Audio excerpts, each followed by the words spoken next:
Selamat datang kembali teman-teman Sudut Pandang di podcast Perspektif bersama Bapak Muhammad Iqbal dari IZI, Pak Ya, Oke. Narasumber kita kali ini itu dari Inisiatif Zakat Indonesia. Jadi pembicaraan kita tidak akan jauh-jauh keluar seputar zakat.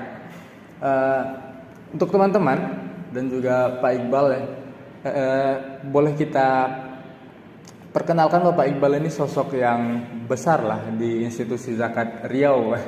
besar. Insya Allah besar. Nah, jadi Pak, ini ada pertanyaan sedikit tentang zakat nih Pak. Kebanyakan teman-teman mahasiswa kami kan itu orang udah mulai bekerja Pak, sudah mulai punya penghasilan. Tapi mereka banyak tuh bertanya Pak ke anak-anak Fakultas Studi Islam, terutama kami yang di perbankan syariah Pak. Ini kita harus bayar zakat nggak? Atau orang tua kita yang bayarin zakat? Gitu Pak. Jadi kalau ada pertanyaan-pertanyaan seperti itu, gimana Pak kita menjawabnya Pak? Ya, kita mulai dulu dari saya ya. Iya. Bismillah, assalamualaikum warahmatullahi wabarakatuh. Waalaikumsalam warahmatullahi Salam wabarakatuh. kenal sahabat podcast perspektifnya perbankan syariah yang umri ya. Alhamdulillah, terima kasih nih sudah diundang kami di sini. Pastinya kalau bicara tentang apa itu zakat, ya kita harus dudukkan dulu apa definisinya gitu kan. Termasuk kalau pertanyaannya para mahasiswa ini sudah wajib berzakat atau belum gitu kan ya. Jadi bahwasanya terkait dengan zakat ini memang sesuatu yang kita harus garis bawahi. Di Indonesia ini dengan mayoritas penduduk kita ini muslim terbesar di dunia ya. Kemudian juga nomor 4 penduduk terpadat di dunia, itu paling banyak. Maka ini sebuah potensi luar biasa buat kita di Indonesia gitu ya. Penelitian dari Basnas dan IPB tahun 2013 bahwasanya terkait dengan potensi zakat di Indonesia ini, dan diupdate sampai kekinian sekarang itu hampir 400 triliun gitu ya, 400 triliun. Kemudian yang baru terhimpun itu baru 20 triliun ya. 400 triliun itu kalau semua orang bayar zakat di tahun ini Pak? Iya, dalam 1 tahun kurang lebih seperti itu. Dan itu baru terhimpun sekitar 20 triliun. Yang itu pun baru terdata resminya yang ada di Basnas dan juga LAS ya. Ya, berdasarkan Undang-Undang 23 tahun 2011 tentang pengelolaan zakat, itu kan 2 lembaga yang mengelola, menghimpun dan menyalurkan dana zakat, yaitu Basnas dan LAS gitu kan. Nah, apa yang menyebabkan potensi yang begitu besar tapi masih kurang pengumpulannya adalah dari sisi, salah satunya adalah sisi pemahaman dari masyarakat, pengetahuan masyarakat terkait dengan zakat itu sendiri ya. Mungkin bagi sebagian besar zakat tuh mengetahuinya atau tren zakat tuh baru ada, cuman ada di bulan puasa aja ya, di bulan Ramadan gitu kan. Dan itu pun baru zakat fitrah. Ternyata ada zakat mal yang jauh lebih besar potensi dibandingkan zakat fitrah. Gitu. Jadi pengumpulan itu karena pemahaman dari masyarakat yang masih kurang, termasuk juga kalangan mudanya dalam hal ini misalkan mahasiswa. Nah, berharap dengan adanya podcast ini kan memberikan pengetahuan ya, edukasi terkait dengan zakat itu kepada masyarakat umum, masyarakat luas, khususnya para anak muda dan mahasiswa. Kalau pertanyaannya apakah mahasiswa berzakat? Kalau sudah wajib, sudah punya pendapatan, sudah punya harta yang bisa dikena wajib zakat, ya harus berzakat gitu Pak. Dan bahkan bisa membantu untuk saudara-saudara dan lain-lain untuk menunaikannya gitu kan ya. Tapi kalau misalkan belum wajib, belum terkena, belum memenuhi syarat membayar zakat, ya infak, sedekah gitu kan, itu jadi salah satu alternatif. Oke Pak. Gitu. Itu kan kita tadi bicara sedikit tentang syarat-syarat zakat tuh Pak. Ya, sebagaimana kita ketahui syarat zakat itu salah satunya udah sampai nisabnya gitu. Ya. Terus dia termasuk barang-barang yang masuk zakat kayak emas, hewan ternak dan sebagainya Pak.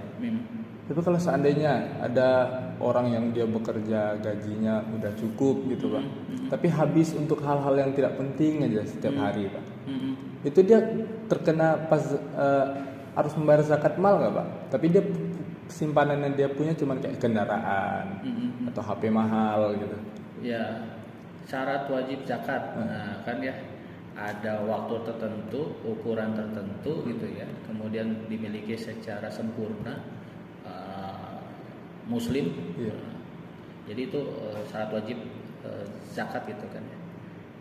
Dan ada dua pendapat terkait dengan harta yang dizakatkan itu dari pendapatan misalkan apakah dia neto apa bruto misalkan. Itu pengaruh Pak ya?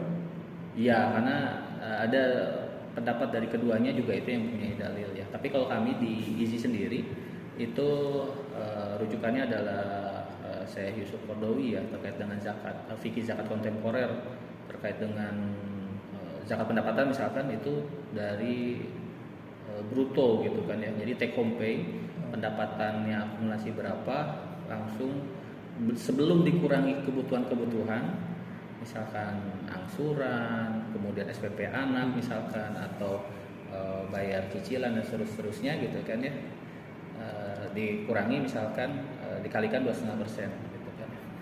Karena kalau misalkan dikurangi dengan angsuran misalkan ya, untuk angsuran SPP anak, angsuran rumah, angsuran mobil, angsuran motor dan seterusnya, nanti sisanya bisa jadi tinggal 500.000 atau tinggal 100.000 bersihnya. Atau misalkan minus malah. Iya, minus. Gitu, kan kadang ada juga yang kayak gitu ya, keluarga ya mungkin karena manajemen keuangan yang kurang bagus itu. Jadi akhirnya minus tutup lubang. Akhirnya nggak bisa berzakat. Padahal pendapatannya misalkan udah 10 juta per bulan. Iya. Akhirnya tadi karena manajemen keuangannya atau juga mungkin karena kebanyakan utang gitu kan ya, jadinya nggak bisa berzakat.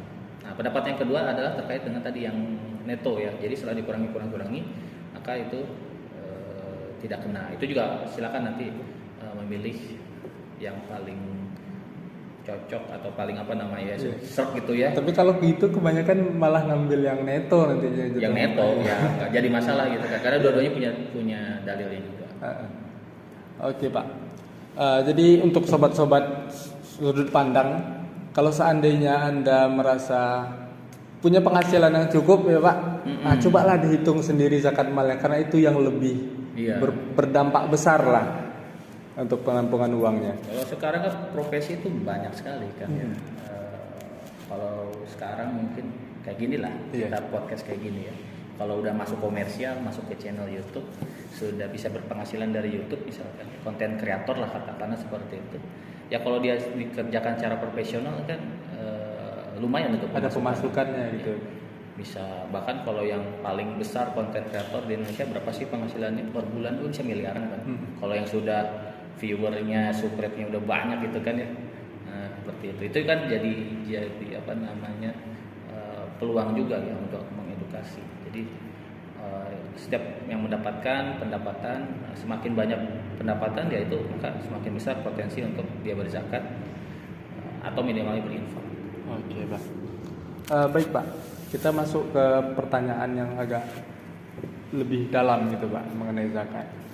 Iya. Saya baru-baru ini Pak bersama teman-teman mungkin melakukan riset lah. Terus kenapa kalau kita nih sekarang bayar zakat udah bisa lewat digital. Nah, yang gini-gini Pak, setahu saya Pak ya, kita dulu zakat ke masjid kan Pak, ketemu sama ambil zakat, kita baca apanya? Kita baca akadnya Pak, serah terimanya. Itu di praktek digital itu gimana kita bisa baca akad dari website aplikasi itu gimana caranya Pak? Kalau kami belum pernah melakukan gitu kan berzakat secara digital. Prinsipnya kan kita tidak bisa menolak perkembangan zaman ya, karena kan terus berkembang, teknologi semakin berkembang, semakin maju, semakin pintar manusianya dan seterusnya. Dan dengan teknologi itu akan jadi jauh memudahkan sebenarnya. Jadi yang jauh akan jauh lebih mudah, merasa lebih dekat gitu kan. Dulu misalkan transaksi zakat kita datang ke masjid atau datang ke panitia zakatnya, kemudian serah terima akad pejabat tangan misalkan ya. Saya Iqbal menyerahkan zakat fitrah dan zakat mas saya sekian X rupiah. Kemudian nanti panitianya menerima dan seterusnya.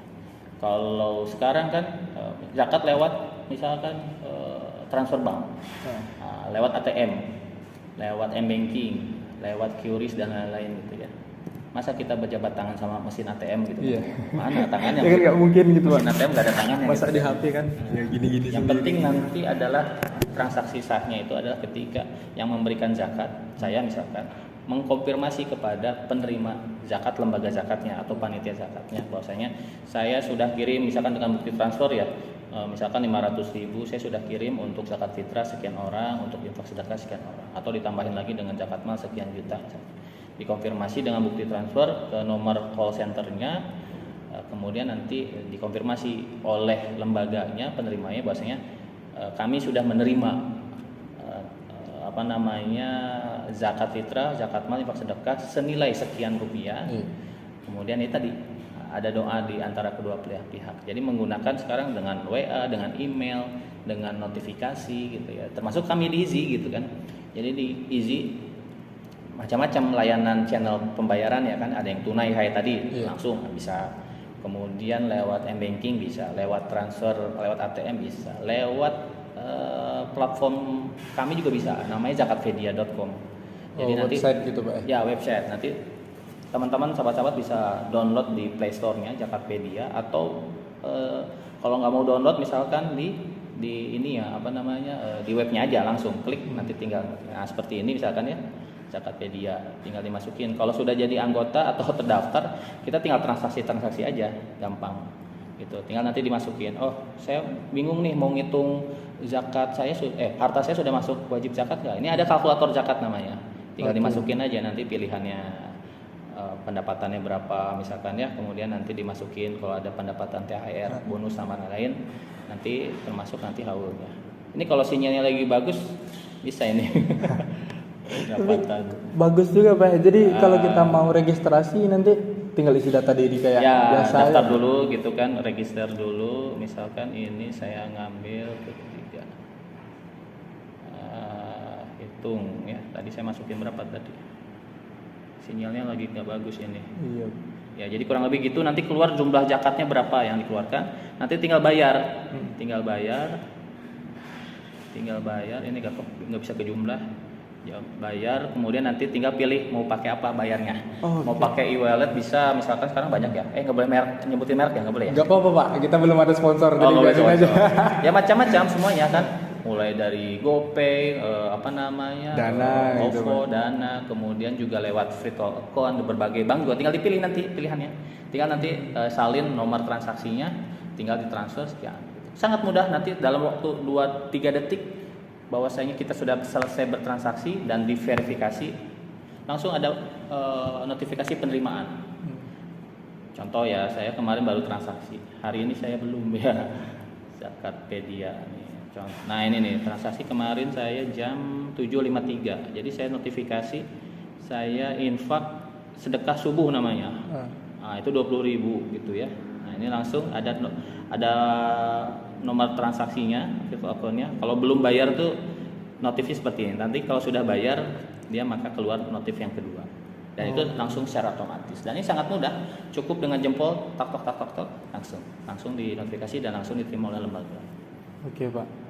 Jadi untuk Anda yang suka beralasan nggak mau zakat karena nggak bisa ngitung, sudah nggak bisa lagi ya. Udah tercounter. Oke Pak. Ini inovasinya bagus nih Pak. Tapi terkadang kita yang muda-muda ini kan ini bagus.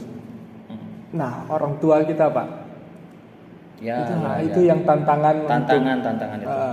Jadi Easy sendiri ini seru nih ya. Easy kami tuh punya target market yang dilakukan untuk menjadikan objek edukasi zakat. Donatur kita lah katakanlah dan mitra kita itu segmentasi kita itu umur 25 sampai 40 tahun. Jadi orang-orang muda, profesional muda yang dia pengetahuan keagamaan Islamnya bertumbuh, semangat pengen belajar, siap untuk sharing dan diskusi gitu kan ya. Kemudian juga melek teknologi gitu kan. Makanya itu menjadi target kita gitu kan ya. Misalkan komunitas-komunitas simpul-simpul anak muda, pemuda hijrah misalkan ya, hijabers misalkan, atau misalkan masyarakat muslim yang memang cukup untuk bisa menerima perubahan gitu. Bukan berarti kita nggak menyasar kalangan 40 ke atas ya, 50 atau 60. Namun tantangan kami bisa kalau di lapangan dengan dengan usia yang rata-rata di atas 50 itu agak untuk mengikuti perkembangan kekinian itu agak susah gitu kan ya. Walaupun bisa pelan-pelan. Tidak sedikit juga. Ada juga yang misalkan bagus nih, kemudian juga ternyata pola kerja Easy juga modelnya seperti ini. Jadi ada juga, tapi tidak banyak gitu kan. Jadi yang lebih open mind itu memang usia 40 ke bawah. Karena itu jadi target kita misalkan dengan teman-teman di mahasiswa misalkan sekarang kan umurnya 20-an lah katakanlah ya 20-an. Nanti kan mereka 3 tahun lagi, 4 tahun lagi kan akan masuk ke dunia pasca kampus ya. Dunia kerja, mereka kerja di mana, jadi profesional, calon-calon orang-orang kaya lah bahasanya. Jadi kan itu jadi target kita gitu ya untuk mereka bisa paham zakat tuh dari sekarang. Jadi ketika nanti mereka saya sudah punya pendapatan sekian nih, berarti ya itu udah jadi kewajiban. Karena sudah paham sejak mahasiswa, sejak pelajar udah tahu tentang kewajiban zakat. Oke, Pak. Saya mempertanyakan itu tadi karena di masjid saya, Pak, di rumah. Itu ada QRIS itu, Pak, sekarang untuk infakkan. Itu pernah ada bapak yang mengeluh gitu kan. Kenapa harus kita dari QRIS? Susah ya. Susah gitu. Barcode gitu ya susah ya. Dia nggak ngerti gitu kan. Ngerti, iya. Nanti kalau saya sedekah ke sini, iya betul dibelikan ke semen nih gitu kan. Jadi yang tua-tua tuh agak sulit memang, Pak. Iya. Ya, berarti itu metode channel pembayaran memang harus variatif, harus tetap ada. Yang manual tunai juga memang harus tetap ada. Cuman memang sekarang zamannya digital, pelan-pelan semua diarahkan ke sana. Akan jauh lebih mudah, ringkas, lebih aman, lebih mudah dideteksi untuk pertanggungjawaban. Karena kalau tunai, mohon maaf, misalkan ada yang tidak amanah gitu kan ya, tanda terimanya kwitansinya dibikin gitu ya. Tapi kan itu setor lagi ke lembaganya atau apanya kan bisa jadi ya kita mengantisipasi lah. Tidak sedikit mungkin oknum-oknum gitu ya yang ada seperti itu. Atau dulu saya zaman 5 pas 10 tahun yang lalu ya itu salah satu tayangan TV investigasi lah di TV swasta itu terkait dengan apa itu ya, pengumpulan sedekah yang keliling tuh. Mungkin teman-teman tahu yang pakai kotak infak gitu ya. Keliling pakai mobil carry biasanya atau mobil apa gitu, terus pakai toa gitu ya. Pakai toa terus halo-halo pakai motor-motor ngaji dan murotal gitu kan keliling. Atau hanya berbekal map misalkan. Berbekal map kemudian nanti ada surat tugas dari panitia masjid apa, yayasan apa, panti apa misalkan untuk keliling. Saya masih ingat itu, walaupun disamarkan pasti ya, karena itu kan narasumber kode etik jurnalistik. Narasumbernya disamarkan, suara disamarkan, diblurkan gitu kan. Dia itu ditarget 200.000 sedekahnya sehari. Dia sebagai panitia, berbekal pakai baju apa itu? Baju koko gitu ya, kemeja gitu koko, kuman peci, sarungan dan seterusnya, keliling 200.000. Jadi nanti kalau terkumpul 300.000, 200.000 disetor ke panitia, ke yayasannya, 100.000 itu sebagai dia untuk dia upah capeknya gitu ya, atau upah panitia lapangannya misalkan. Kalau 200 ke 100 ini mungkin sistem skema pembagiannya memang itu harus diatur. Karena kalau 200 ke 300 jadi 100 itu 50% jadinya kan. Berapa itu? 300 ke 100 1/3 30%, jadi cukup besar. Tapi ketika dia mengumpulkan 1 juta, disetorin kan 800.000 masuk kan. Ini gede banget itu ya. 4 kali gitu, lipat kan. Jadi kan nggak bisa. Jadi itu tidak prosedural secara kepatuhan audit kepatuhan syariahnya. Gitu kan. Ini kita diatur nih tentang berapa itu hak amil, berapa operasional, berapa salurannya dan seterusnya. Itu harus ada persentasenya. Itulah kenapa di lembaga itu diatur sedemikian rupa. Untuk keperluan tadi, apalagi kalau basisnya teknologi, transaksi keuangan kan mudah dideteksi. Jadi kemungkinan untuk tilap menilap itu sangat kecil sekali. Jadi itu bisa mematahkan statement kalau yang digital malah lebih bahaya, itu bisa patah langsung. Iya, karena sangat mudah dideteksi kan. Jadi ada fakta integritas, komitmen untuk tidak termasuk dana yang masuk untuk dipastikan kepada pemberi dana, donatur dalam hal ini atau muzaki, bersumber dari dana halal gitu. Bukan karena pencucian uang gitu. Itu ada statement di kwitansi kita itu ada tulisan seperti itu untuk memastikan seluruh prosesnya ada dan sumbernya halal. Itu yang ngeluarin TPPU itu tadi siapa, Pak? Kalau TPPU kan sebenarnya standarnya itu. Lembaga manajemennya saya lupa ini ya, tapi itu diakui secara internasional sebagai standarisasi yang sekarang berlaku. Jadi standar ISO itu kan banyak jenis-jenisnya di Indonesia itu. Dan kemarin kalau arahan sebenarnya dari Kementerian Agama, kemarin kan sosialisasi juga dari pemerintah dalam hal ini terkait dengan itu, tata kelola lembaga zakat yang harus memenuhi berbagai aspek. Salah satunya tadi kepatuhan syariah, kemudian terkait dengan kami beberapa kali juga dapat sosialisasi terkait dengan TPPU itu. Oke Pak. Untuk izin sendiri Pak, misalnya nih udah terkumpul dana sekian miliar atau sekian juta, itu izin langsung membagikan itu ke orang-orang yang berhak menerima zakat kah, atau disalurkan lagi ke Basnas Pak, sebagai lembaga pusat zakat gitu kan Pak? Jadi gimana tuh Pak?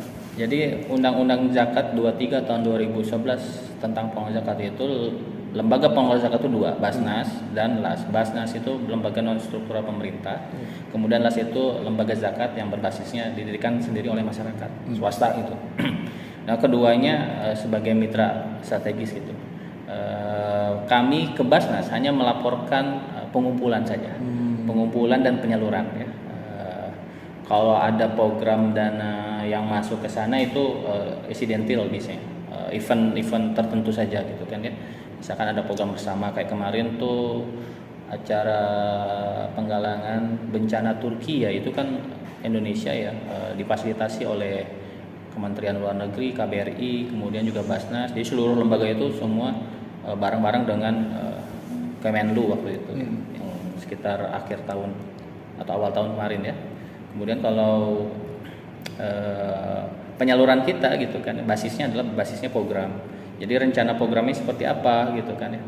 Kemudian dalam 1 tahun kita bikin penyusunan RKA, rencana kegiatan anggarannya. Misalkan disalurkan untuk program ekonomi, program pendidikan, program kesehatan. Nanti ada turunan lagi, program ekonomi ini apa?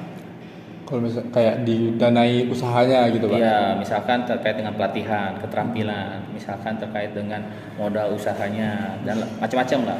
Pendidikan juga sama, misalkan beasiswa buat pelajar, beasiswa mahasiswa, dan seterusnya. Jadi perencanaannya sudah ada. Pengumpulan dananya kan kita sedang running itu, sedang funding kan. Jadi perencanaannya sudah ada. Sumber dana program-program ini dari mana? Dari pengumpulan zakat yang berlangsung. Nah, biasanya itu kami evaluasinya per semester. Jadi semester 1 lah katakanlah sekarang dikumpulkan untuk penyaluran nanti semester 2. Jadi bukan di semester itu dikumpul, di semester itu disalurkan? Bisa seperti itu kalau itu sifatnya dana yang lebih sifatnya terikat. Dana terikat itu gimana? Dana terikat, misalkan zakatnya terikat, infaknya terikat. Jadi misalkan terikat untuk waktu tertentu. Kemudian wilayah tertentu, contoh nih Ramadan sekarang nih, kan ada program ini di belakang nih, ada di banner ya. Nah, bisa dilihat ya teman-teman ya. Di sini Ramadan. Ceritanya kita terkait dengan tema program Ramadan, Booking Berkah Ramadan. Itu ada kegiatan namanya Iftar Takjil. Kemudian ada paket Ramadan, kemudian Fitrah Fidyah. Itu kegiatan-kegiatan yang berbasis waktu event Ramadan. Jadi itu dilaksanakannya eksekusinya di bulan Ramadan. Kan buka bersama ya, Iftar Takjil kan untuk kalau dilakukan di luar Ramadan bisa nggak? Sulit Pak, jarang puasa Daud kan soalnya. Kecuali Senin Kemis gitu kan ya, atau Daud gitu kan ya. Jadi momentumnya ada di Ramadan. Kemudian paket Ramadan, pasti bulan Ramadan gitu kan. Kalau mau bikin di luar Ramadan misalkan paket apa? Syawal misalkan, atau paket Muharram ya bisa aja gitu kan ya. Kemudian zakat fitrah, fidyah, nah itu juga sama penyalurannya juga di bulan Ramadan. Jadi pengumpulan di Ramadan, penyaluran di Ramadan habis gitu kan ya. Nah, misalkan benah musola, sebar Quran misalkan, atau bingkisan yatim duafa, itu bisa jadi pengumpulannya di Ramadan. Penyalurannya bisa pasca Ramadan, bisa. Atau juga di saat Ramadan juga bisa juga. Tapi itu ada waktu berbatasnya, jangan sampai lebih dari misalkan kalau di kami di IZI, program yang sifatnya konsumtif itu di bawah 6 bulan harus tersalurkan habis. Kemudian untuk program yang produktif itu di bawah 12 bulan atau 1 tahun. Tapi biasanya jarang sih. Biasanya 6 bulan tuh udah selesai. Jadi memang perputarannya aja cepat. Jadi tidak ada dana mengendap judulnya. Oke, iya benar. Tidak ada dana mengendap setahun misalkan. Mohon maaf ya. Iya. Mohon maaf nih ya, sahabat-sahabat. Kalau teman-teman kan di masjid kita nih ya, masjid saya lah katakan. Diumumkan misalkan pengumpulan setiap Jumat. Nih hari Jumat nih. Kepada jamaah itu kan ya untuk dikumpulkan. Saldo masjid sekian, X rupiah. Pengeluaran sekian, sisa saldo sekian. Itu saya pernah sampai mendengar itu ada di salah satu daerah, salah satu perumahan, itu hampir 1 tahun dana zakatnya belum tersalur gitu. Ini zakat ya, kalau infak sedekah mungkin bisa jadi lebih fleksibel ya. Tapi kalau misalkan ada zakat itu sangat harus. Jadi jangan sampai nanti pengurus masjid atau pengurus yayasan, pengurus kelembagaan yang melakukan penghimpunan itu atau masyarakat kita menahan harta-harta gitu, menahan yang itu memang bukan haknya kita kan ya, itu haknya orang lain kan. Kita hanya ketitipan aja mana itu untuk kita kelola dengan baik gitu, kurang lebih seperti itu. Tapi terkadang Pak, orang-orang yang berhak menerima uang zakat nih kadang, mohon maaf Pak kurang gitu cara berpikir atau dikasih duit zakat malah dipakai berjudi gitu. Oh ada ya? Ada yang begitu Pak. Ada ya? Saya pernah tahu orang kayak gitu. Masya Allah. Kalau udah bab judi mah udah bab pidana itu kan, iya. Bisa dilaporkan. Dia mohon maaf yatim piatu, orang tua tidak ada, dijerawat oleh tante segala macam. Dapat nih Pak, zakat fitrah kan dikasih duit untuk beli baju raya lah atau beli apa. Dibantainya berjudi di bulan Ramadan gitu kan Pak. Yang untuk menghindari hal-hal seperti ini Pak, lembaga-lembaga amil zakat kan pasti tentunya punya concern lah untuk orang-orang yang seperti ini Pak. Itu kalau di IZI sendiri gimana cara untuk menanggulanginya? Kembali kepada tingkat pemahaman dan kebermanfaatan dana zakat itu ya. Jadi misalkan gini, ketika kita sebagai wajib zakat, itu ada tetangga saya tuh, itu ada saudara saya miskin, saya perlu bantu gitu kan ya. Memang miskin, masuk kategori miskin gitu kan, berhak menerima zakat. Tapi kalau kita kasih terus-menerus secara kontinu dan tidak ada rencana untuk mengubah nasibnya dia gitu kan ya, itu nanti yang bersangkutan tuh akan ketergantungan sama kita. Jadi adiktif deh Pak. Iya, jadi kecanduan gitu kan. Jadi tiap tahun itu pasti lebaran tuh udah nunggu, Pak zakatnya, Bang zakatnya, Kak zakatnya gitu kan ya. Jadi setiap tahun tangannya gini terus. Padahal kan konsepnya tuh kita pengen dana zakat itu bagaimana mengubah yang tadinya tangan di bawah menjadi tangan di atas. Dia kasih zakat lagi Pak. Yang tadinya menerima zakat menjadi pemberi zakat. Yang tadinya mustahik menjadi muzaki gitu. Yang tadinya miskin menjadi kaya. Itu target jangka panjangnya gitu kan ya.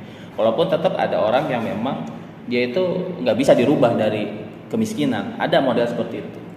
Dan itu kan pasti selektif lah. Makanya pemberian bantuan kita ini ya itu harus dibagi gitu kan. Pertama yang sifatnya tadi pemenuhan kebutuhan pokok ya sembako untuk bertahan hidup lah atau biaya pendidikan gitu kan. Dan satu lagi adalah penyalurannya dalam bentuk program pemberdayaan ya, pelatihan, keterampilan, skill, pengetahuan agar tadi mindsetnya berubah, keterampilannya bertambah, ekonominya kesejahteraannya jadi meningkat gitu. Jadi itu yang dibagi. Agar apa? Agar nanti yang bersangkutan tidak ketergantungan sama kita. Termasuk tadi selektif gitu ya. Kalau di kita memang harus ada standarisasi, ada surveinya, ada assessmentnya, agar tadi tepat sasaran. Berarti dalam penyalurannya lembaga zakat tuh turun langsung Pak. Iya. Enggak lagi digital asal ini orangnya kayaknya miskin transfer kayak gitu Pak. Enggak lah. Tapi harus diselektif karena jangan sampai nanti salah sasaran, tidak tepat guna. Kemudian atau masalah atau apalagi zakat itu kan sangat ketat sekali dalam pengelolaan dan penyalurannya gitu kan. Jadi harus benar-benar selektif lah ya. Jangan sampai nanti malah kita sebagai panitia pengelola zakatnya atau amil zakatnya jadi salah ya, kita yang jadi berdosa gitu. Kayak gitu. Oke Pak. Baik teman-teman dari sudut pandang itu pemaparan mengenai zakat dari Pak Iqbal. Untuk ini Pak, ada pertanyaan-pertanyaan dari teman-teman Pak tentang zakat. Kita masih ada 8 menit lagi Pak. Oh 8 menit? Kayaknya 8 hari gitu ya. Jadi masih ada 8 menit lagi Pak. Pertanyaan seputar zakat. Kalau seandainya saya berzakat, tapi saya tidak mampu secara finansial dan ingin memaksakan berzakat, apakah itu boleh? Berzakatnya dia berzakat Pak. Sebenarnya dia tidak mampu, tapi dia pengen berzakat gitu. Akan memaksakan diri untuk berzakat. Zakatnya apa? Zakat fitrah. Kalau zakat fitrah berlaku buat semua.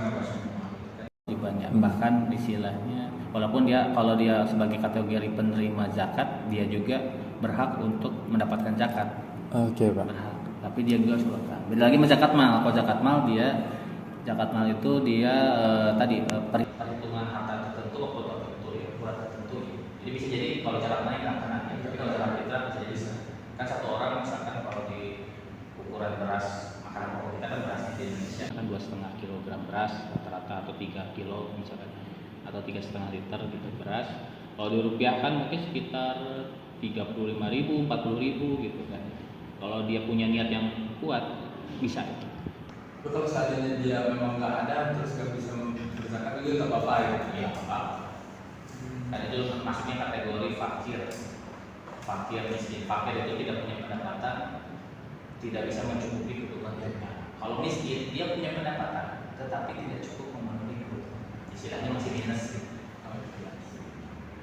Terus Pak, kalau misalnya ada mualaf yang kaya, dia masih tetap berhak atas uang zakat. Mualaf yang kaya, Ya kaya Pak, mualaf gitu kan. Di lingkungannya ada yang miskin juga nih, terus udah diwari kasih zakat sama masjid. si mualaf ini. Tidak si mualaf ini juga yang miskin juga dikasih. Ya itu nanti disepakati sama si siapa panitia atau pengelola zakatnya ya. Dengan kategori dia mualaf, mualafnya udah berapa lama? Kalau mualafnya masih udah 5 tahun ya Lagi masuk lagi Pak. tapi kalau mualafnya dia baru masuk bergabung gitu kan 1 tahun atau standar dari bahasa itu 3 tahun gitu ya, maka itu berhak menerima zakat. Posisinya dia kaya gitu kan ya, yang nggak jadi masalah. Jadi kayak Pak Deddy Kobuzer gitu kan, ini kan baru masuk tuh Pak. Iya boleh. Itu boleh menerima walaupun zakat. nanti yang bersangkutan saya nggak perlu bisa. Iya. Atau misalkan oke, saya terima, tapi saya keluarkan lagi misalkan. Okay. Apakah dia zakatkan lagi, dia sedekahkan lagi, itu bisa. Seperti amil zakat misalkan kan dalam golongan penerima zakat itu ada amil zakat.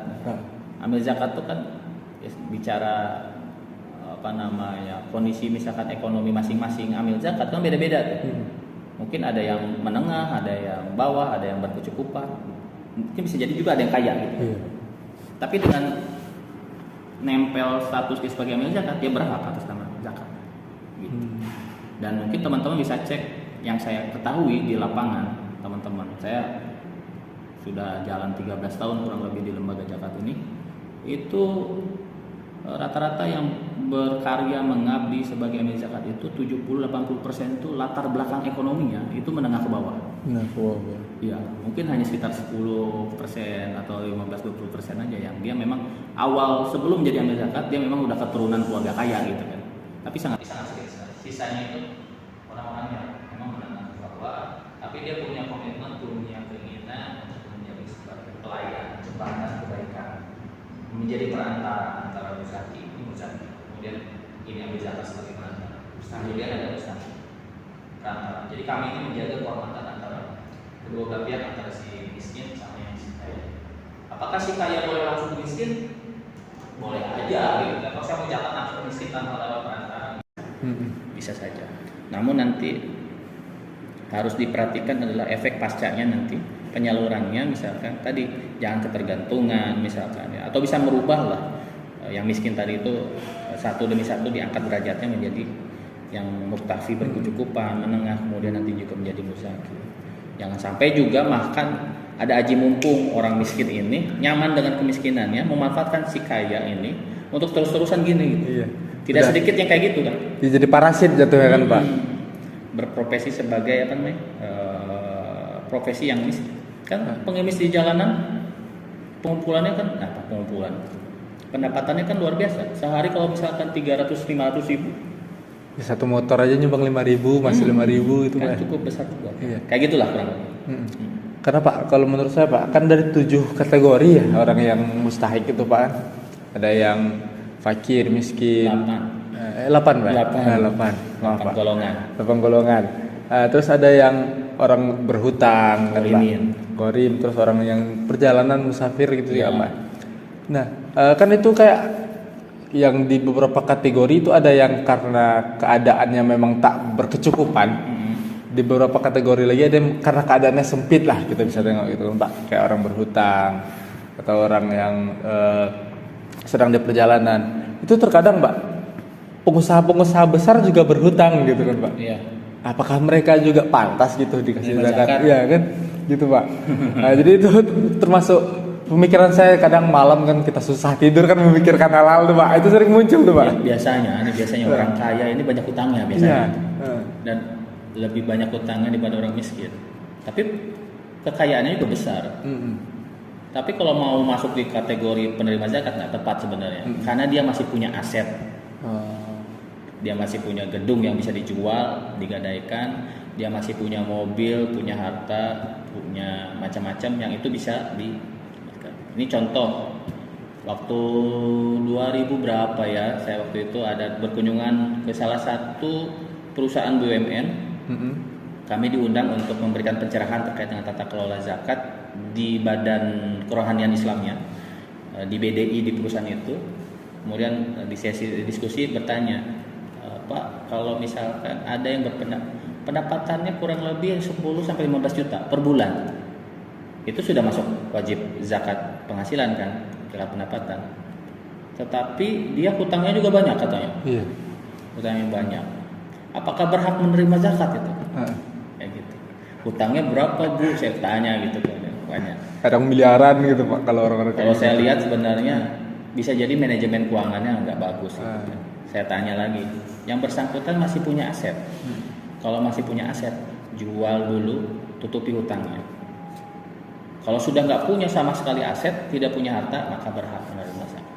Tapi kalau masih punya pendapatannya 10-15 juta, artinya kan dia masih bisa ngangsur hutangnya kan. Katakanlah dari 15 juta pendapatan sebulan, itu kan kayaknya kelas manajer ke atas itu kan, kelas manajer di BUMN itu kan, manajer ataupun SPV gitu. Kemudian dia sisihkan barang berapa jutanya setiap bulan buat ngangsur gitu hutangnya. Kalau dia masih punya tanah, dia pasti punya mobil, atau mobilnya misalkan sekarang Fortuner, dia turun grade aja gitu kan, misalkan merek yang mobil city car gitu kan, yang harga atau second, yang 50-70 juta udah ada. Guna menutupi hutang tadi itu masih jangan jadi alasan aja gitu kan, hutang sedemikian rupa pengen jadi penerima zakat kan nanti jadi malu kan, ketawain lah iya karena juga itu Pak.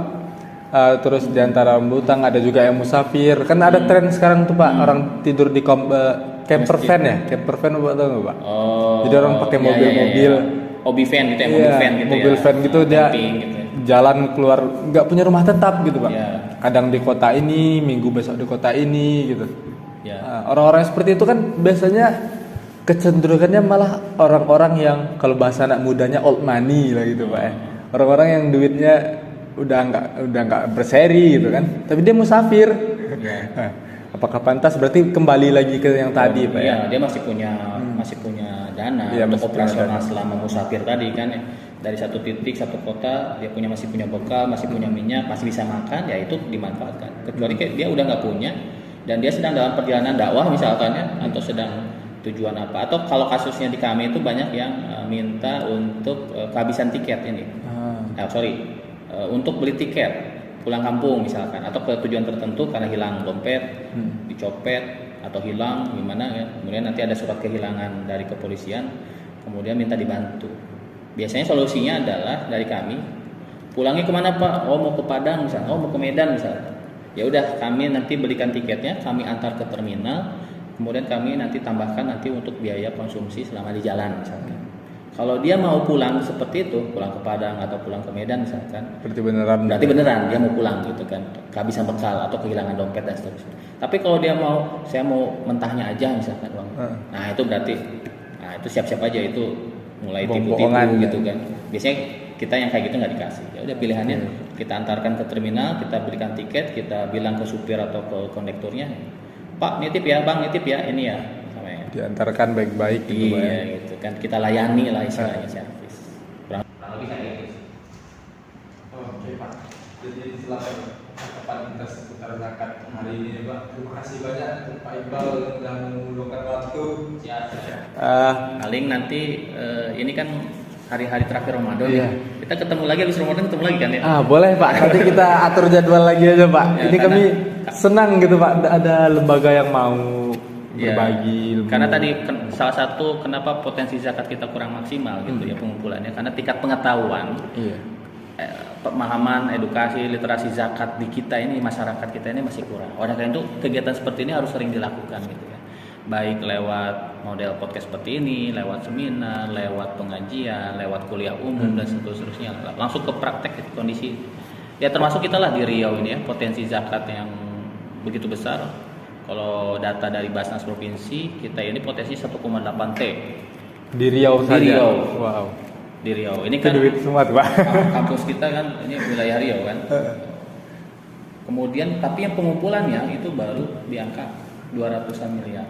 Waduh. Kan masih kecil ya Iya. dari potensi. Jadi 1,6. itu yang terdata resmi ya di Basnas dan juga di LAS yang dikolektif oleh Kementerian Agama Provinsi gitu. Jadi masih sangat banyak juga teman-teman atau para masyarakat ini wajib zakat ini menyalurkan zakatnya ke langsung gitu ya, ke mustahik. Ya itu alhamdulillah kalau dia sudah menyalurkan langsung.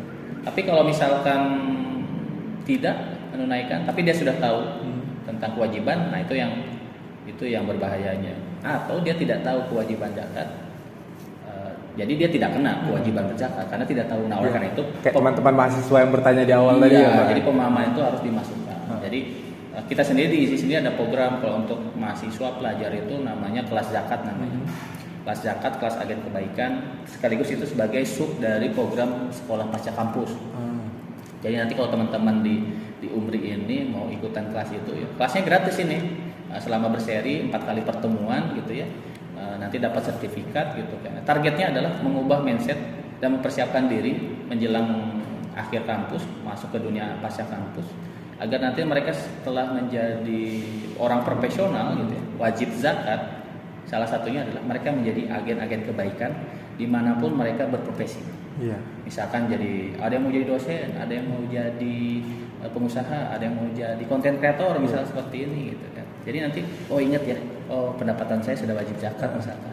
Dengan pendapatan misalkan 6,5 juta per bulan misalkan ya udah kena wajib zakat 2,5%. Kecil cuma 160 ribuan. Coba kalau kita beli paket data kuota internet 160.000 itu seminggu, Pak.